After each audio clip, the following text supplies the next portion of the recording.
back to my channel, Just Ria. If you don't know who I am Ria.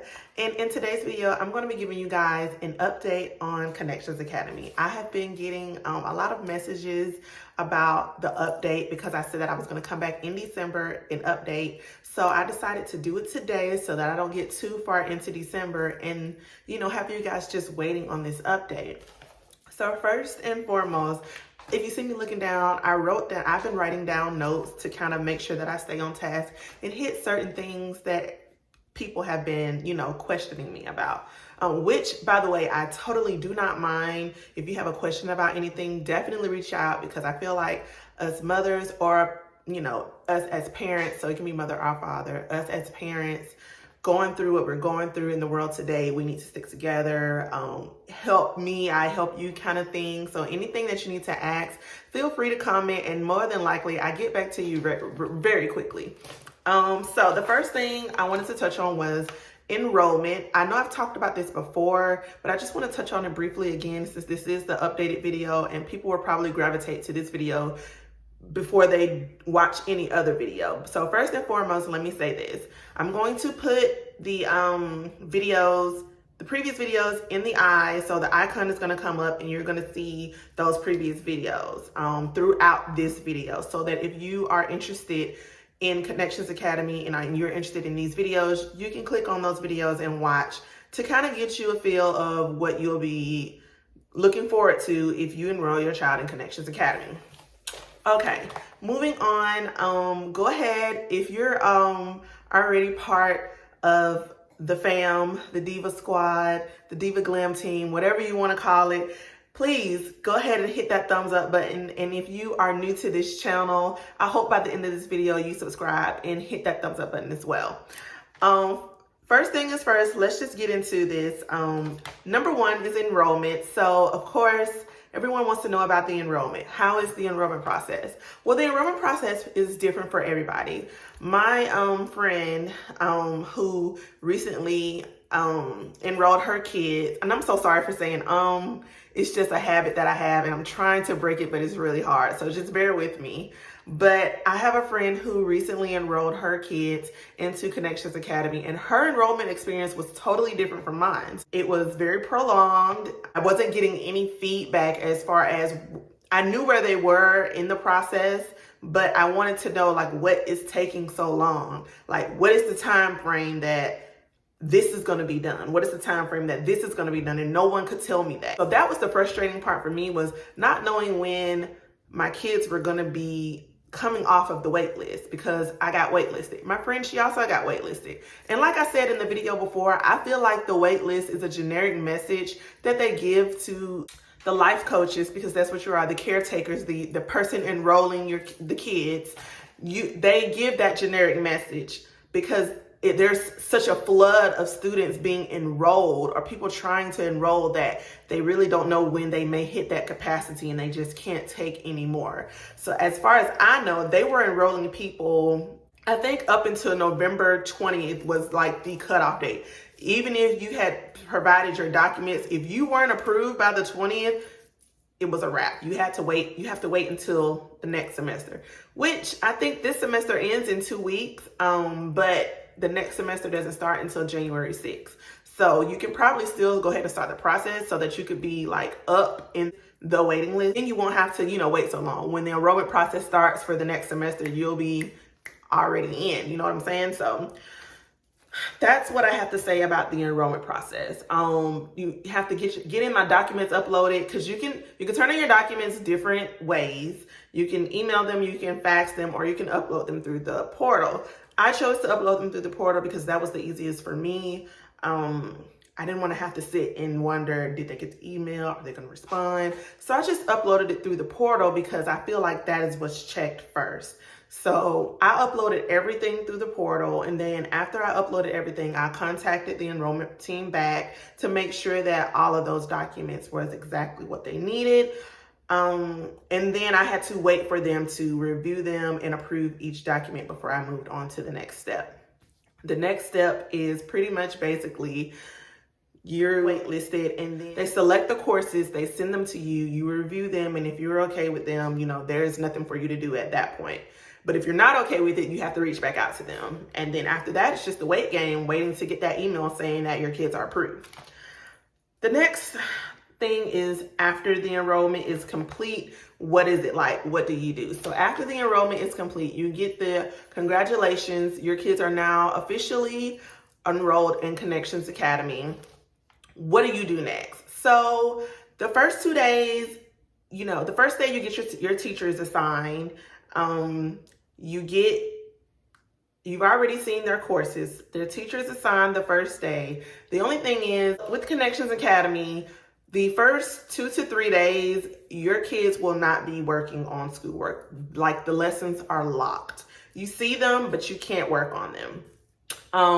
What you can do is get yourself familiarized, you as the learning coach, get yourself familiarized with the system so that you can better help your students learn the system as well. So what I did was I did my orientation.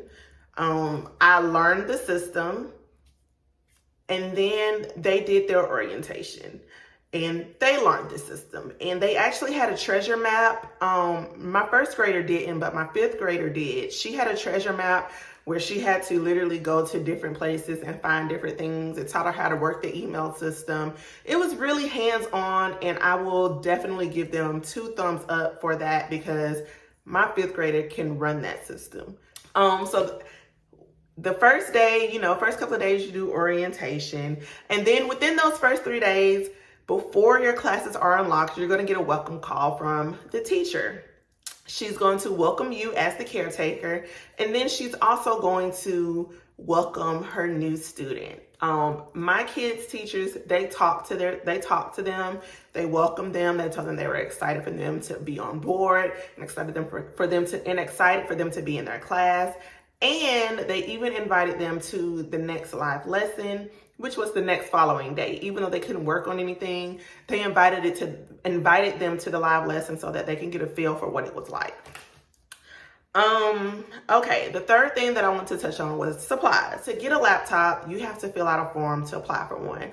Once that form is approved, they will then send you a laptop if they have any in stock. Now, since this year started out, we were dead smack in the middle of the pandemic. They had a flood of students, more than expected. So they ran out of laptops. Even my kids' brick and mortar school ran out of laptops. So it didn't surprise me that I wasn't able to get them a laptop from Connections Academy, but however, they do have my information on file, and when they get more in, I'm going to be one of the people that get one. So I'm okay with that, because it's not like they don't have one here, but they will get one once they get more stock in.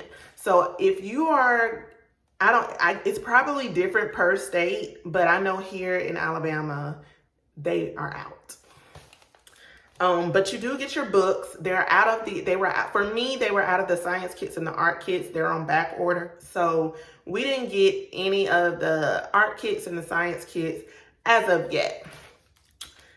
So the next thing that I want to touch on was, when you go into Connexus and you click on your child's name, you will see the supplies list, and it'll show you everything that you're going to need for that semester. And anything with an asterisk by it, that's the things that you have to return back to them at the end of the school year. And it's not really much. It's like 3 books. Everything else they get to keep. And if you watch my Connections Academy unboxing, you will see that they got a lot of books. And majority, I say about 85% of those books they get to keep, which is awesome, because like any school, you don't work through the whole workbook. So that'll be great for them to work on during the summer, just to keep their mind fresh on schoolwork. Okay, so the fourth thing is the workload. I'm pretty sure everybody wants to know about the workload. Okay, so me personally, I feel like the workload it's pretty consistent, probably with a regular like face-to-face school. They have their lessons. They don't have every subject each day. So for instance, Mondays, I have Kayla set up to where she has, because she came in the middle of the year and she has to catch up, she had to catch up. So she has to double up on Mondays on language. So she has 2 language arts lessons. She has 1 math, and I think it's either science or social studies. But one of them she doesn't have. She doesn't, it's either, I think it's science that she doesn't do on Mondays. And so Monday, you kind of get to tailor their schedule a little bit. So the workload, I feel like it's consistent with regular face-to-face school.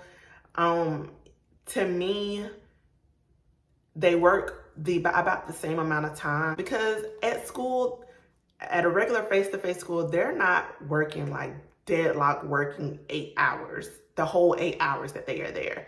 They're not doing that. So I feel like work-wise, it's probably about the same amount of work, and they spend about the same amount of time. Now, keep in mind, I do give them breaks because I feel like at some point in time, they get exhausted from looking at the computer. They get distracted. They start, you can tell, like when they just start doing little silly things, it's like, okay, yeah, your mind has checked out, so I'm gonna need for you to go and take a break. And I let their breaks be about 30 to 45 minutes, and then they come back, and then, you know, they're a little bit more focused. So, but the workload, it's a pretty good workload for them to have a consistent amount of work like a regular face-to-face school. Normally, if they start right at 9, they're normally done probably around 2, and on a like easy day, like if it's just quick checks, they're normally done before lunch, so like 11:45. If they start at 9. Now, if they start at like 10:45, 11, then they're probably not going to be done till like 3 or 4. Okay, so number 5 is, oh, well, I already touched on that, the time spent. So that's the time spent. Time spent on work is probably about 4 to 5 hours. And when you log attendance, you have to log at least 5 hours. They have to have at least 5 hours a day, mandatory in my state, Alabama. Now, you can check on your state. I'm not sure about every other state, but I just know mine is 5 hours a day, minimum. Okay, so number 6, and this is the last thing, is do I still like Connections Academy, or do I still think that it is a good school to attend? I'm going to say this. If your kids are the kids that you just have to be on 24/7, they're not self-starters as far as schoolwork goes, you may have a problem with Connections Academy, because if your kids are that way, then you're going to have to spend more time as a life coach. You're going to have to spend more time with them to make sure that they're on task and doing what they need to do. As for me, you know, they get up in the morning, they get up before me, and they're literally waiting on me because I tell them don't come in their work area until 8 o'clock. Anytime after 8, you can come in, or you can get up, eat breakfast, and then come in, long as it's 8 or after. But they will try to be in here like 6 o'clock if I didn't say that. But if your kids they just are not interested in school, you have to stay on them all the time, then it may be a problem, because this is, you know, like, you're in charge of their work. You're in charge of making sure that their work is getting done. The teacher is in charge of making sure that she's relaying the information. So it's like you have split duties with the teacher. It's not all on the teacher as far as their schoolwork. And it never is, even in a brick and mortar school. But when your kids are going to school online, it's more so on the life coach that the work is getting done, because you're here with them. At a regular school, the teacher is there with them, so they can kind of control and make sure that the work is getting done, or they will know if or not the work is getting done. So I feel like I do still like Connections Academy. It is a very good school, and I like it so much. My kids, they ended up getting a scholarship to go to the K-12 Academy, but we ended up turning it down because they love Connections Academy so much. And they liked it so much that they didn't want to switch. And the reason why they didn't want to switch is because we tested out a live lesson, or they call it Class Connects. We tested out a Class Connect at K-12, and my kids did not like it. They were so uninterested. They were not interested in it at all. It was, I was pretty much the only one from our household on the Class Connect. Like, they had checked out. They were like, yeah, Mom, I'm not, do I have to sit and watch this? I'm like, no, you don't. And so they just went back and started doing their regular schoolwork. But that's how much of a difference it is as far as if we like it or not. I do think it's a good school to attend. I feel like it, for my kids, it's keeping them engaged, and I really need that. I need a school that's gonna make them be engaged and want to learn more. Their grades are good. You know, I don't have any D's or F's. I have a high C in my 5th grader, but she's gonna be bringing that up before the semester ends. So I am really good. Like, they have good ratings as far as I'm concerned. I don't have anything bad to say about the school, and I hope I don't ever have to say anything bad about them. But as of right now, it's smooth sailing. I have no complaints. And I will say this, like, you don't have to feel pressured to get the work done that day. I also work from home, so it was one day a couple of weeks ago, I ended up I had my workload that day for me was high. So my 1st grader, she had 2 tests, and I sit with her and do her test to make sure she's understanding what the question is. So I told her, I was like, look, we're just gonna do your quick checks, you know, do your quick checks, and then we'll come back to the test. Well, I ended up not coming back to the test. It was on a Friday, and we ended up having to do the test on Saturday. But it was no big deal because it wasn't like no one was calling us, harassing us, or making, hey, you didn't get the test done today. She has to get, no. Long as you have your work done by the end of the semester, you're good. They don't care. I've been getting so many emails, and it's just because of the fact that they send it to all, like they select all. They don't pick and choose who they want to send the email to. They just select all. And the emails say, please make sure you are caught up on all your work by the end of 12, 16, or 18, whatever the date is. If any work is missed by then, it's an automatic 0. So it's pretty much they give you free reign of when your work is going to get done. But I will say this, don't let it pile up, because if you let it pile up, it can get overwhelming. So do make sure you stay on top of it. That was the only time we've ever done that. But it feels good to know that if I need to push something off, so that I can make sure that she's getting the correct instructions and attention that she needs, or that my 5th grader needs, then I can do that. So that's all the steps that I have. I know this video was super long, but I wanted to make sure that I got all of the points in and elaborated as much as I can. And again, if you guys have any questions, put them in the comment section below. Make sure you hit that thumbs up button. If you've made it all the way to this point of the video, you might as well hit the thumbs up. I mean, come on now. But I hope you guys enjoyed this, and be looking out for a Connections Academy update, the kids version. So you will hear from them, and it won't be anything that I'm making them say. This will be their words. And we're planning on doing a day in the life, to where you can actually see how our day goes, like how it's, that's gonna be, pray for me. But yeah, we're planning on doing a day in the life. I don't know when, but it's gonna be this month, so stay tuned. And if you're not subscribed, go ahead and hit that subscribe button and hit the notification bell so that you can be notified when these videos are available. All right, guys, and that wraps this video up. I know it was super long, and I'm sorry. I will see you guys later. Bye.